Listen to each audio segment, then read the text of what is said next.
Hello, friends, wine colleagues, and curious minds about this wonderful liquid. Welcome to Hogar de Vinos, a project created by José Pradillo to get to know wine a little better. And today we want to dedicate this episode to a scenario that sounds, well, completely backward. I mean, it's almost like a riddle. In what situation does a farmer have to literally dig a giant three-story grave in the sand just to bring a plant to life? Right, it sounds totally made up. Exactly. But today we are unpacking a stack of sources about a tiny, extreme agricultural anomaly in Portugal called Colares. We're looking at this story of just stubborn rebellion against impossible odds, surviving a biological apocalypse, and the bizarre mechanics of trench viticulture. But before we continue, a small favor. Subscribing to our YouTube channel and sharing this content is a simple gesture that costs you nothing, but it drives us to keep creating interesting material and reach more people who, like you, love the world of wine. You can also follow us on our social media and listen to our podcasts on your favorite platform. Always look for us as Hogar de Vinos or on Facebook as José Pradillo. Grab your glass and get comfortable because the learning starts right now. Okay, let's unpack this. I want to start by looking at the late 19th century because to understand why anyone would willingly excavate a massive grave in the sand just for a single grapeseed, we really have to look at the threat that drove them to that extreme in the first place. The sources point to this microscopic insect called Phylloxera. Oh, yeah. That insect triggered a true agricultural collapse across the globe. I mean, Phylloxera is this pale yellow, sap-sucking aphid, and it was originally native to North America. So when it was accidentally introduced to Europe in the 1860s, it just encountered a continent full of vines that had absolutely zero evolutionary defense against it.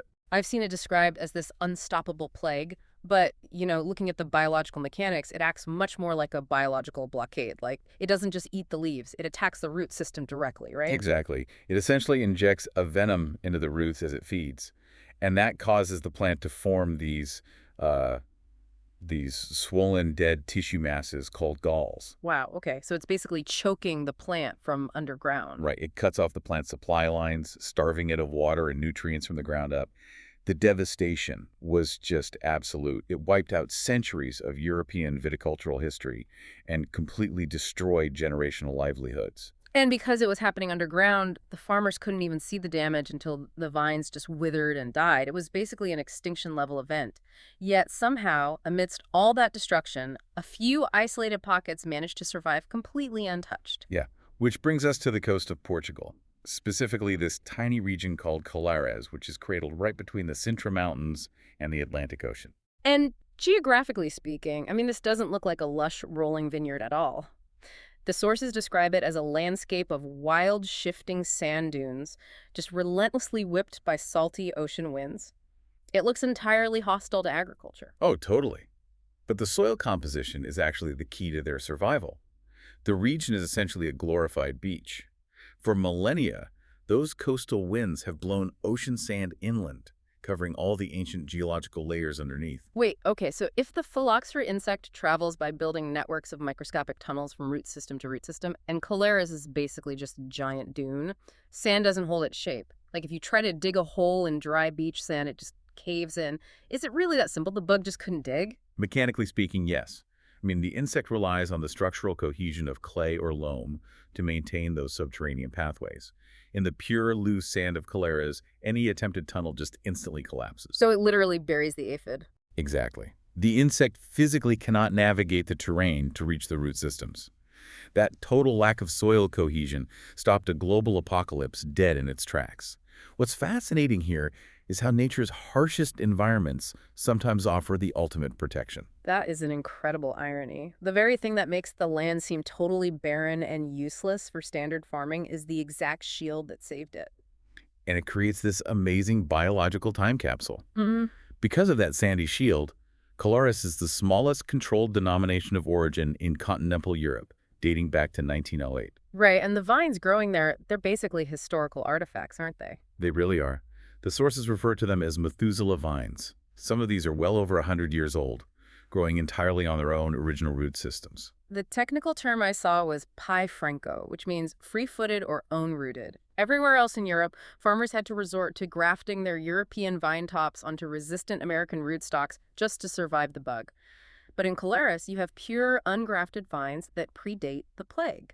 Yeah, and that purity is scientifically and historically huge, Yeah. but It introduces a massive engineering problem for the farmers who actually have to grow the grapes. Right, because sand might be an impenetrable fortress against bugs, but as an agricultural medium, it is notoriously terrible. I mean, sand is highly porous, it drains instantly, meaning it holds virtually zero water, and it has no nutrients. None at all. If you plant a vine in pure sand, it should just dry out and die. So how are they sustaining century-old vines in a literal beach? Well, they utilize a method officially known as trenchviticulture, Hmm. and it requires a deep understanding of the local geology. You see, beneath those shifting dunes lies a foundation of dense, nutrient-rich clay.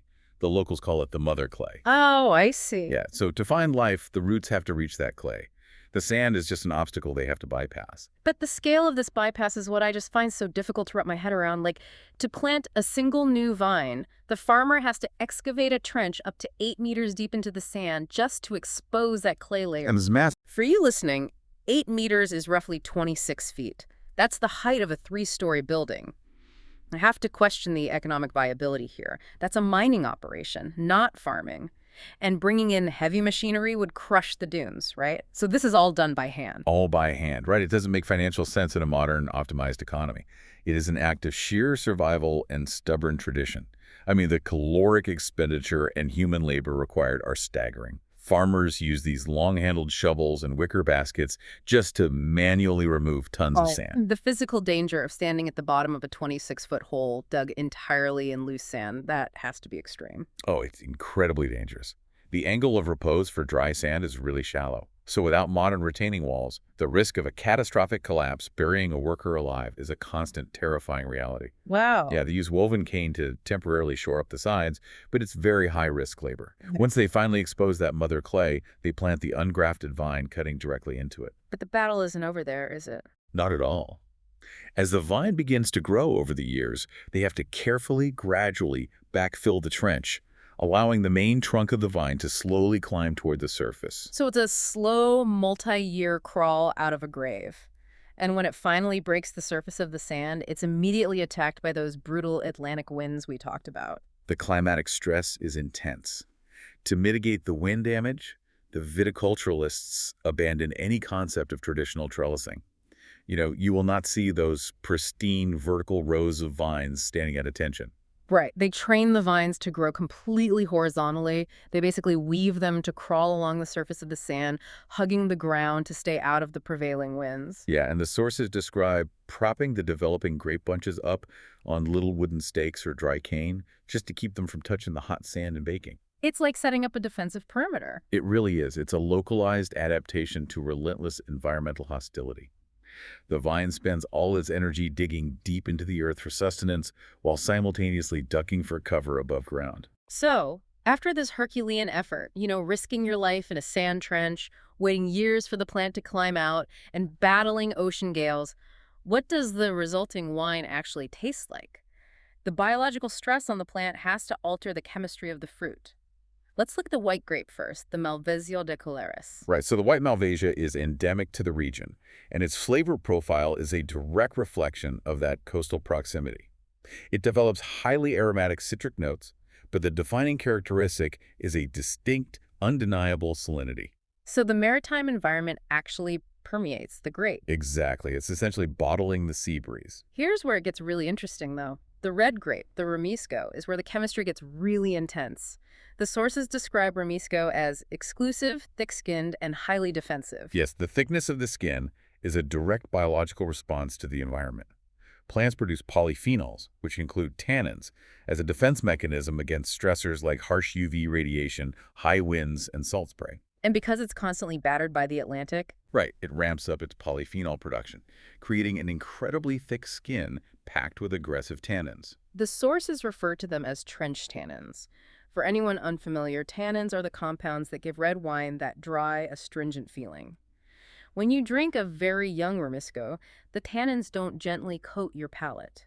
The sources compare it to hitting a solid brick wall. It's a right hook. Yeah, it's highly astringent and practically unapproachable for the first 5 to 10 years. It demands an exercise in extreme patience. I mean, a young Ramisco is a tightly coiled mechanism of defense. But if you cellar that bottle for 15, 20, or even 30 years, extraordinary chemical transformation takes place. I've always wanted to dig into the actual mechanics of that. Like, what is structurally changing inside a sealed glass bottle over 2 decades? You aren't adding anything new to it. How does a brick wall of tannin just soften on its own? Well, it all comes down to a chemical process called polymerization. In a young wine, those tannin molecules are small and short. So when you take a sip, these small molecules bind very easily to the proteins in your saliva. Yeah, they essentially strip the natural lubrication from your mouth, which is why your tongue feels like sandpaper. That's stringency. It's physically drawing out the palate. Yes.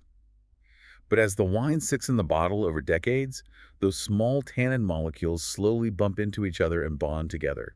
They polymerize into long, heavy chains. Okay, so they get bigger. Right, and eventually, these polymer chains become so large and heavy that they can no longer easily bind to the proteins in your saliva. They become smooth. And some of them get so heavy they actually fall out of the liquid entirely, forming that fine sediment you see at the bottom of old wine bottles. So the astringency literally falls to the bottom of the bottle, and as that structural wall crumbles, all those flavors that were hidden behind the tannins, I think the sources mention deep notes of iodine, wet earth, and dried fruits, they finally become accessible. Exactly. And there is also a distinct visual marker for this chemical evolution. As the polyphenols and anthocyanins break down and bond over the decades, the wine abandons that dark, vibrant ruby color of its youth. It transitions into a singular, pale, almost orange hue. The Portuguese term for it is casca de cebolla, which means onion skin.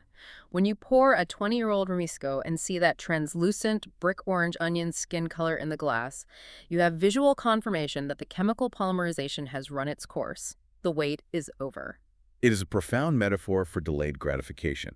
Think about it. The farmers spend weeks manually excavating the trench. They wait years for the vine to breach the surface. Then they wait a decade for the vine to produce mature fruit. And then the consumer must wait 20 more years for the chemistry in the bottle to resolve itself. Right. Which brings us to the harsh modern reality. In a global economy optimized for quarterly returns and instant delivery, this centuries-long cycle of danger and patience is barely hanging on. The footprint of Colares has shrunk drastically. Today, there are only about 20 hectares of this heroic trench viticulture left in the entire world. 20 hectares, that's microscopic. That's smaller than the parking lot at a major stadium. The tradition is fading because fewer people possess the specific knowledge to maintain it, and even fewer are willing to undertake the physical danger of digging 3-story trenches in shifting sand. Plus, the land itself is under immense pressure from coastal real estate development. Yeah, the survival of this wine is currently being shepherded by a small group of stubborn viticulturalists and the Adega Regional de Colares, which is the oldest wine cooperative in Portugal, founded in 1931. They're essentially curating a living museum. But I want to pivot away from just looking at this as a tragic story of a dying art form. So what does this all mean for you, the listener? Is there a practical takeaway here beyond preserving a museum piece? If we connect this to the bigger picture, the agricultural methods preserved in Colares actually offer a vital blueprint for future resilience, particularly concerning climate change. Consider the growing frequency of extreme weather events and prolonged global droughts. Oh, right. Because those Methuselah vines were forced to bypass the sand and anchor their roots in the mother clay 8 meters below ground, they have access to deep, stable subterranean moisture that surface-level plants just do not possess. Exactly.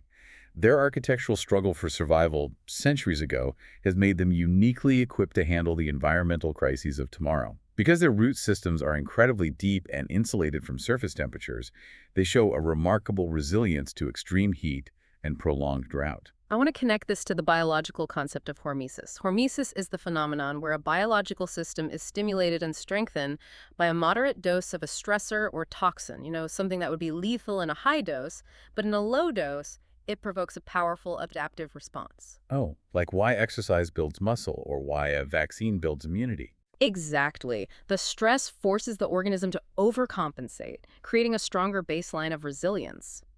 The vines of Colares are a masterclass in hormesis. The harsh winds, the nutrient-poor sand, the threat of the aphid, all these stressors force the plant to dig deeper roots and grow thicker skins. And this stands in direct contrast to our modern approach to almost everything. We live in a society that constantly seeks to eliminate all friction. We want the shallowest soil, the quickest hack, the easiest win. Right, we artificially optimize our environments for maximum comfort and maximum yield with minimal effort. We irrigate constantly, we spray fertilizers, we graft roots, we remove the stress. But in doing so, we might be stripping away the very mechanisms that trigger resilience. When you remove all friction and artificially prop up a system, that system becomes fragile.